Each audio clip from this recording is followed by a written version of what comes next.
বহুত আনন্দ পাইছোঁ আৰু বহুত শান্তি পাইছোঁ। এখন কবিতা পুথি উন্মোচন হ'লে মানে বহুত শান্তি পায় আৰু বিশেষকৈ সাহিত্য চৰ্চাৰ লগত জড়িত হৈ থাকিলে হৃদয় আৰু মন বহুত আনন্দিত হয় আৰু শান্তি পায়। পাঠক সমাজক এই ক্ষেত্ৰত কি ক'ব? পাঠক সমাজক মই এইটোৱে ক'ম যে সাহিত্য চৰ্চা এনে এটা বিষয়বস্তু য'ত আমি ব্যস্ত হ'লে হৃদয় মন আনন্দিত হয়। মোৰ কবিতাবোৰ মোৰ হৃদয়ৰ অসুখ হৈ পৰিলে, হৃদয়ৰ অসুখৰ দৰৱ হৈ পৰিলে। মই এইটোৱে ক'ব বিচাৰোঁ, যেতিয়া মোৰ হৃদয়ৰ অসুখৰ দৰৱ হৈছে, তাৰমানে সাহিত্য চৰ্চাটো কিমান এটা ভাল বিষয় হ'ব আৰু সেই সাহিত্য চৰ্চাই সমাজখনলৈ ধুনীয়া ধুনীয়া বাৰ্তা আনে, সমাজখনৰ সামাজিক দায়বদ্ধতাও ধৰি ৰাখিব পাৰে। সেয়াই। কিতাপখন আপুনি উন্মোচন কৰিলে গুৱাহাটী প্ৰেছ ক্লাবত, আজি ইয়াৰে উপস্থিত কোন আছিলে উন্মোচনী অনুষ্ঠানত?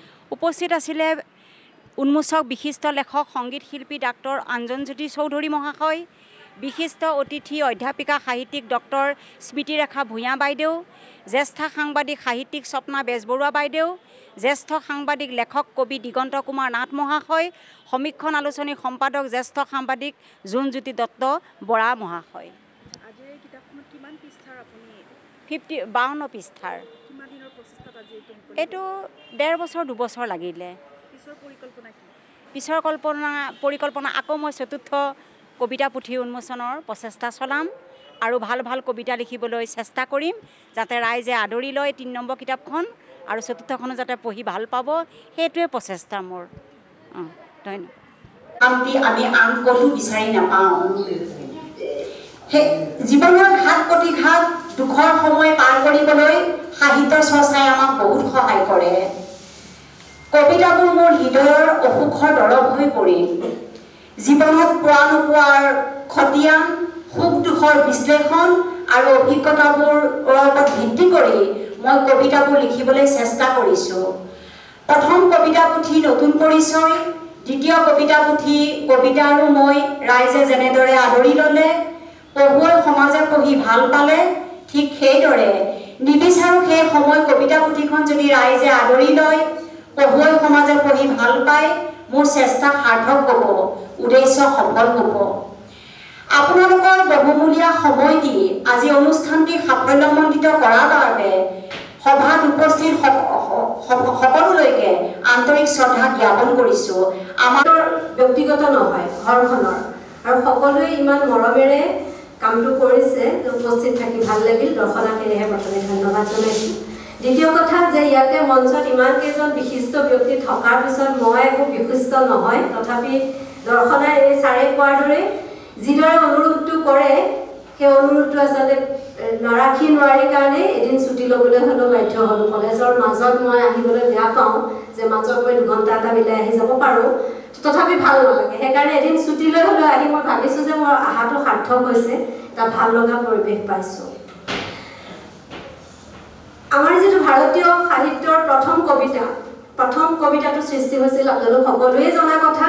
কিহৰ কাৰণে? যে এটা চৰাইৰ দুখ দেখি বাল্মীকিয়ে সৃষ্টি কৰিছিল, তাৰপিছত তেওঁ নিজে নাম দিছিল এইটো শ্লোক হওক, এইটো কবিতা।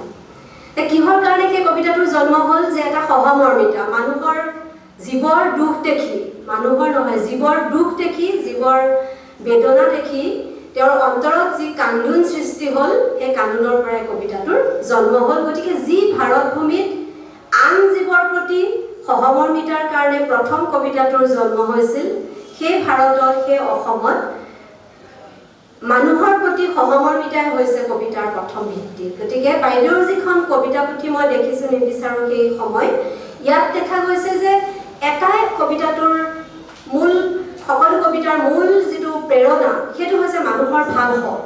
সকলো কবিতাই সেই কথাটোৱেই কৈ আছে। সাহিত্যই আমাক কি কয়?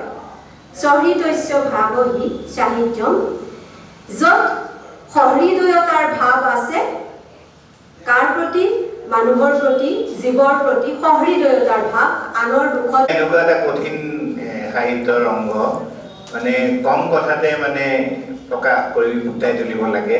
গতিকে মোক মামণি ৰয়ছম বাইদেৱে কৈছিল, উপন্যাস আৰু কবিতা লিখাটো সঁচাকৈ মানে খুব দুৰূহ কাম। আৰু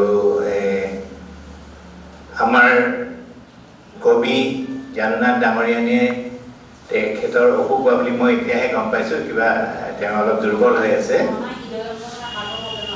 হাৰ্টৰ প্ৰব্লেম গতিকে আপুনি হৃদয়ৰ যিটো প্ৰব্লেম এইটো মানে আমাক নিৰ্মল প্ৰভা বাইদেৱে কৈছিল গানৰ আবেদন সদায় হৃদয়লৈ আৰু কবিতাৰ আবেদন হ'ল